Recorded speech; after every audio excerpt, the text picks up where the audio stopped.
નમસ્કાર વિદ્યાર્થી મિત્રો, મારી યુટ્યુબ ચેનલ સંજય પટેલમાં આપ સૌનું હાર્દિક સ્વાગત છે.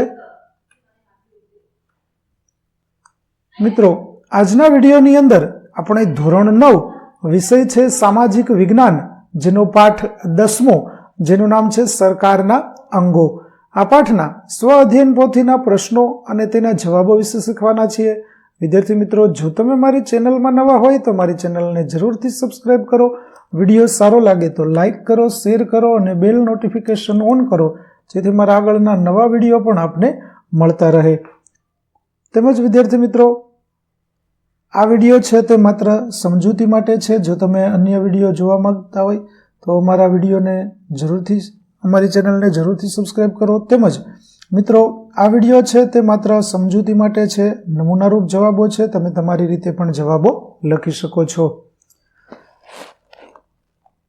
તેમજ વિદ્યાર્થી મિત્રો, આ પાઠની PDF જોવા માટે પ્લે સ્ટોરમાંથી અમારી એપ્લિકેશન વિશ્વગુરુ STD 1-12 ગુજરાતી ડાઉનલોડ કરી તમારા મોબાઈલમાં ઇન્સ્ટોલ કરો.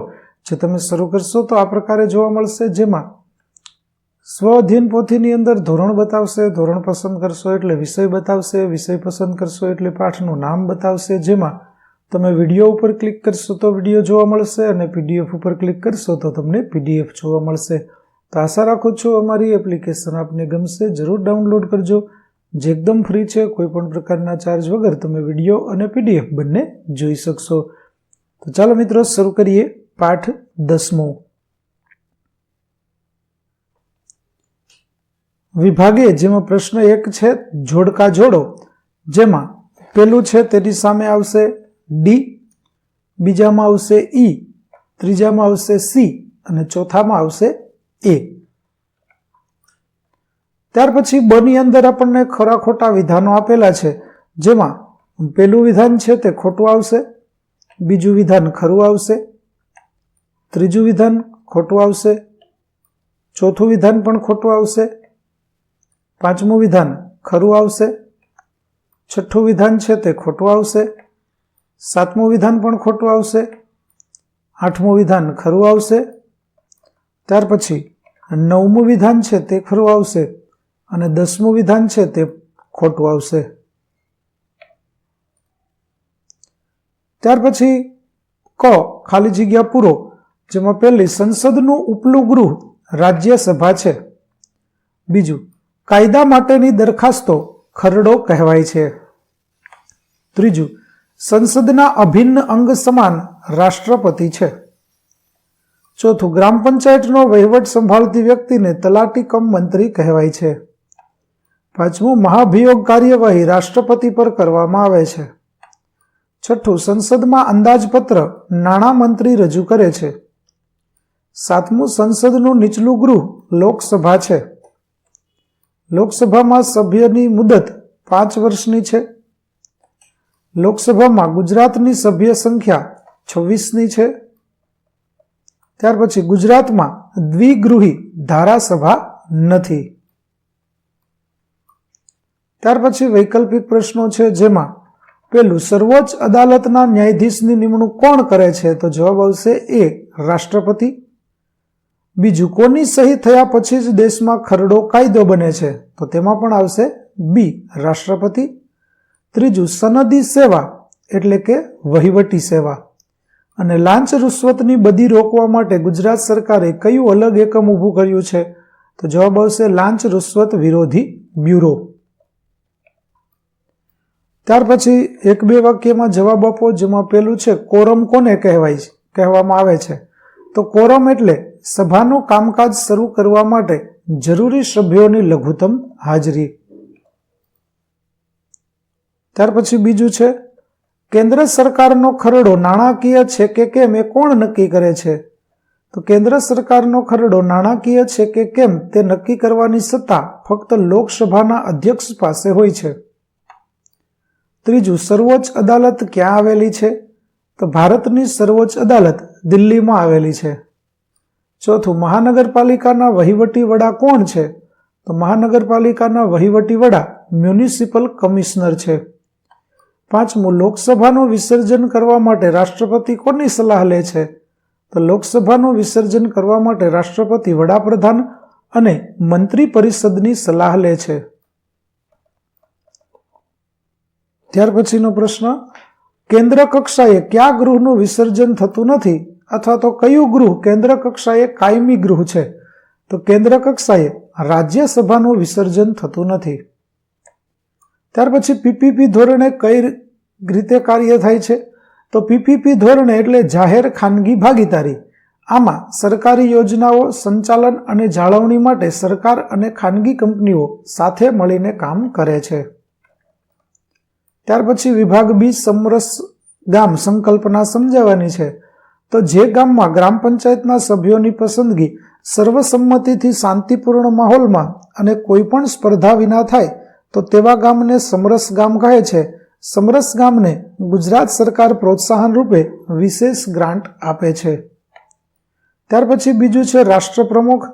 તો રાષ્ટ્રપ્રમુખ એ દેશના બંધારણીય વડા અથવા સર્વોચ્ચ વડા હોય છે. તેઓ દેશની એકતા, અખંડિતતા અને સ્થિરતાના પ્રતીક છે. ભારતમાં રાષ્ટ્રપતિને રાષ્ટ્રપ્રમુખ પણ કહેવામાં આવે છે, જેઓ ઔપચારિક કારોબારી સત્તા ધરાવે છે. દેશનો તમામ વહીવટ તેમના નામે થાય છે.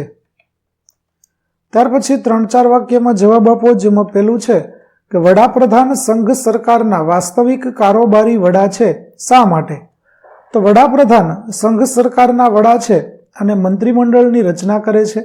સરકારની તમામ નીતિઓ અને નિર્ણયો વડાપ્રધાનના નેતૃત્વમાં લેવામાં આવે છે. રાષ્ટ્રપતિ વડાપ્રધાનની સલાહ અને મંત્રીમંડળની ભલામણો મુજબ કામ કરે છે.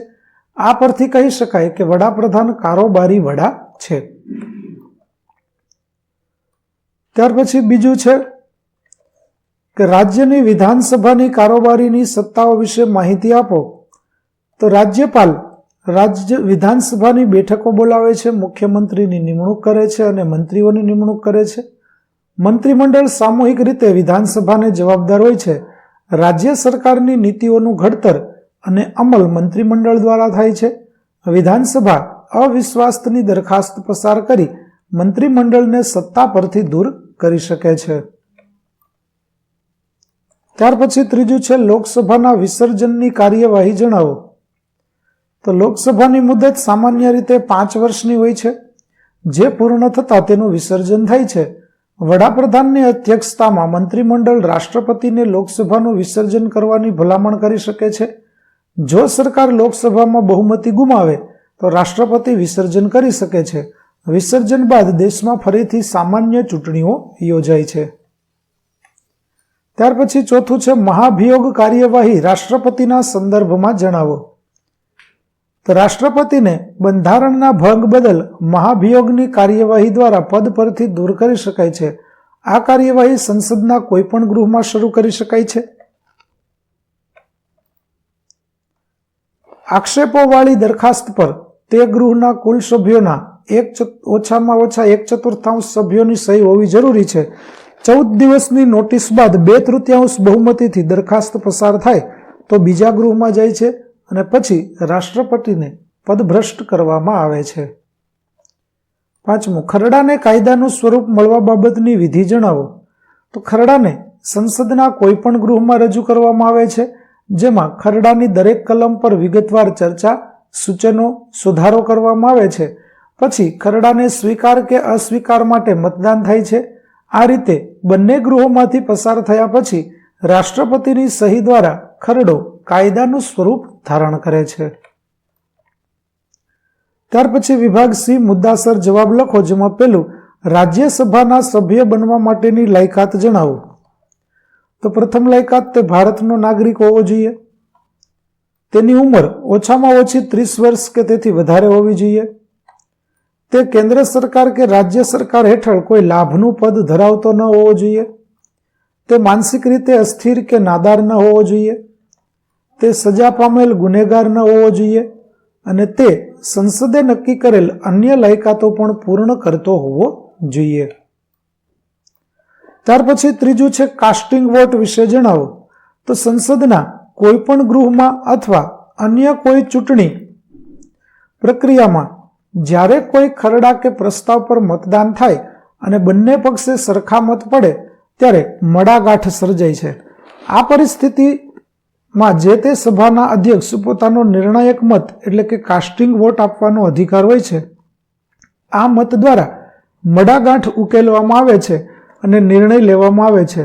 અધ્યક્ષ સામાન્ય રીતે તટસ્થ રહે છે, પરંતુ ટાઈ પડે ત્યારે જ આ વિશેષ મતાધિકારનો ઉપયોગ કરે છે. ત્યાર પછીનો પ્રશ્ન 4 છે, રાજ્યપાલનું કાર્ય જણાવો. તો રાજ્યપાલ એ ભારતના રાજ્યના બંધારણીય વડા છે અને તેઓ રાજ્ય સરકારના કાર્યોનું સંચાલન કરે છે. રાજ્યપાલની નિમણૂક ભારતના રાષ્ટ્રપતિ વડાપ્રધાનની સલાહથી કરે છે. તેઓ મુખ્યમંત્રી અને મંત્રી પરિષદની નિમણૂક કરે છે. તેઓ રાજ્યના વહીવટી કાર્યોમાં કાયદાકીય બાબતોમાં પણ સત્તા ધરાવે છે. તેઓ વિધાનસભાનું સત્ર બોલાવે છે અને તેઓ ખરડાને મંજૂરી આપે છે. ત્યાર પછી 5મું છે, લોકસભાને દેશની ચાવીરૂપ પ્રજાકીય સંસ્થા શા માટે કહેવામાં આવે છે? કારણ કે તેના સભ્યો સીધા લોકો દ્વારા ચૂંટવામાં આવે છે અને તે લોકોની ઈચ્છા અને આકાંક્ષાઓનું પ્રતિનિધિત્વ કરે છે. લોકસભા સંસદનું નીચલું ગૃહ છે અને તે ભારતના લોકોનું પ્રત્યક્ષ પ્રતિનિધિત્વ કરે છે. તે દેશના કાયદા ઘડવામાં, સુધારા કરવામાં અને જૂના કાયદાઓને રદ કરવામાં અને નીતિઓ નક્કી કરવામાં કેન્દ્રીય ભૂમિકા ભજવે છે. આથી લોકસભાને ચાવીરૂપ પ્રજાકીય સંસ્થા કહેવામાં આવે છે. ત્યાર પછી નીચેના કોષ્ટકમાં ભારતીય સંસદ પ્રણાલી વિશે માહિતી આપો. જેમાં ગૃહો, તો 2 ગૃહ છે, લોકસભા અને રાજ્યસભા. સભ્ય સંખ્યા લોકસભાની 545, જ્યારે રાજ્યસભાની છે 245. નિમાયેલા શબ્દો, જેમાં 2 સભ્યો છે તે એંગ્લો ઇન્ડિયન હોય છે, જ્યારે રાજ્યસભામાં રાષ્ટ્રપતિ દ્વારા 12 સભ્યોની નિમણૂક થાય છે. લોકસભાની મુદત 5 વર્ષની હોય છે, રાજ્યસભાની મુદત 6 વર્ષની હોય છે. લોકસભામાં ગુજરાતની 26 બેઠકો છે અને રાજ્યસભામાં ગુજરાતની 11 બેઠકો છે. તો વિદ્યાર્થી મિત્રો, અહીં આપણો પાઠ 10 સરકારના અંગોના સ્વ અધ્યયન પોથીના પ્રશ્નો અને તેના જવાબો પૂરા થાય છે. આગળના પાઠના સ્વ અધ્યયન પોથીના પ્રશ્નો અને તેના જવાબો મેળવવા મારી ચેનલને જરૂરથી સબસ્ક્રાઇબ કરો. તેમજ પીડીએફ જોવા માટે પ્લે સ્ટોરમાંથી અમારી એપ્લિકેશન વિશ્વગુરુ STD 1-12 ગુજરાતી ડાઉનલોડ કરો. ફરી મળીશું આપણે નવા વિડીયો સાથે. ત્યાં સુધી આવજો.